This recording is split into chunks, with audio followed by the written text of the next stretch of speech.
There's now talk about a new body instead of Ofsted, and there's been a review into all the Ofsted stuff following Ruth Perry's suicide, and it's been conducted by Lord Jim Knight, and it's called the Beyond Ofsted Enquiry, and it's funded by the National Education Union, and it's talking about needing a new system, about giving schools much greater responsibility to manage themselves. Of course, they should have greater responsibility.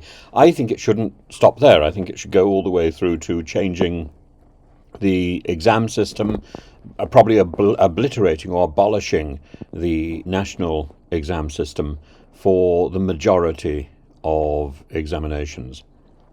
I think there have to be standards, but I think this idea of the national tests is outdated. It assumes all teachers are cheating.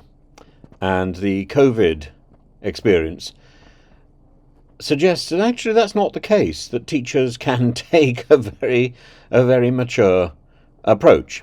Yes, there's a little bit of grade inflation, but for the most part, teachers play the game and students know the stakes are high. And I think we should stop assuming that teachers don't know how to examine their students. I think we need a new system to replace Ofsted. I think this intimidation, this aggressive appearance in schools of an entirely foreign team of odd people snooping around, it's so unnerving. I've been involved in it twice, and each time I found it utterly debilitating.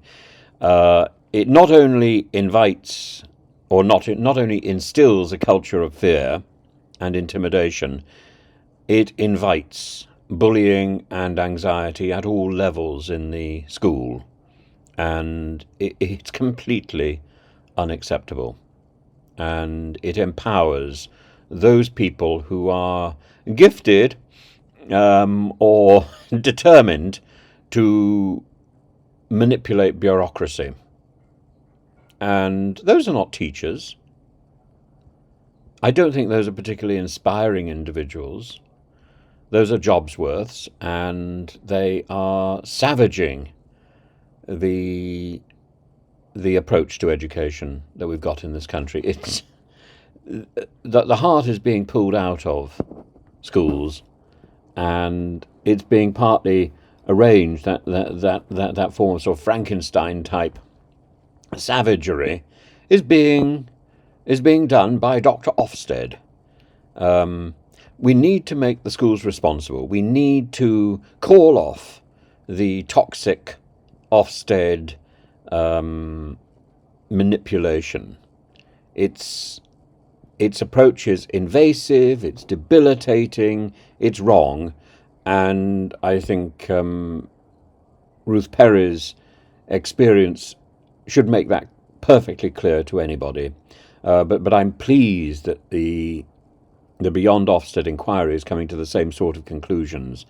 And Ruth Perry's is not the only example. There's so many examples, anecdotally, that I can think of personally in my own experience of illness and stress caused by Ofsted, recorded all the way through the industry, in education, in schools, and it's oppressive.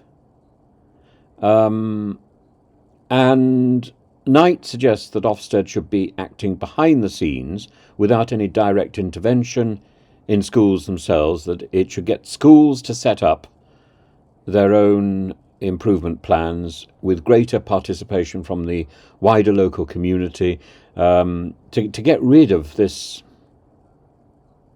intimidation. And schools should carry out their own self-evaluation. Well, they do that anyway. This is the point.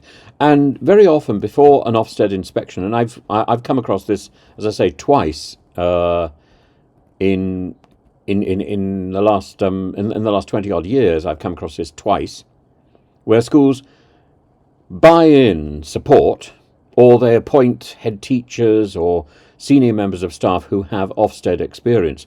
They may be useless head teachers, they may be useless senior staff, but they've got that Ofsted connection.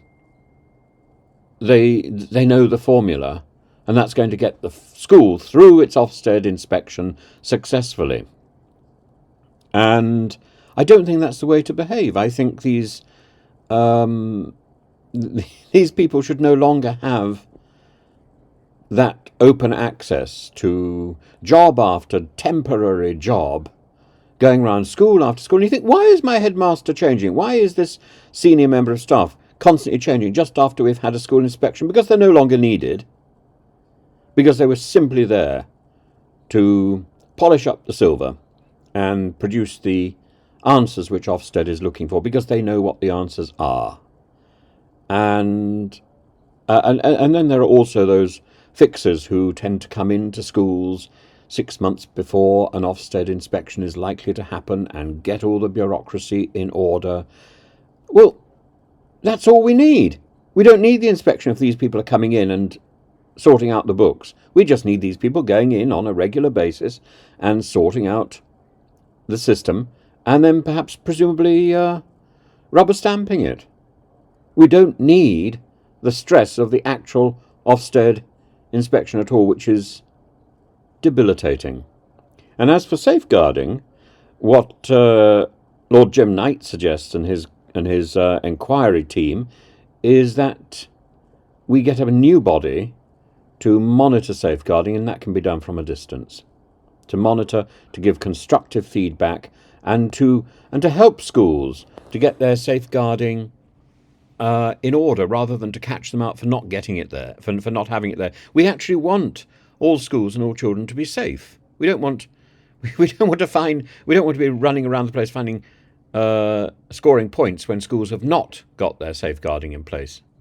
So it's all about being more positive and learning from the experience of this heinous and ridiculous organisation, which is out of control. And having done it in education, we should now take that and apply it to the arts as well, and get rid of OFCOM. Such a good investigation. Well done, Lord Jim Knight. I hope people take notice.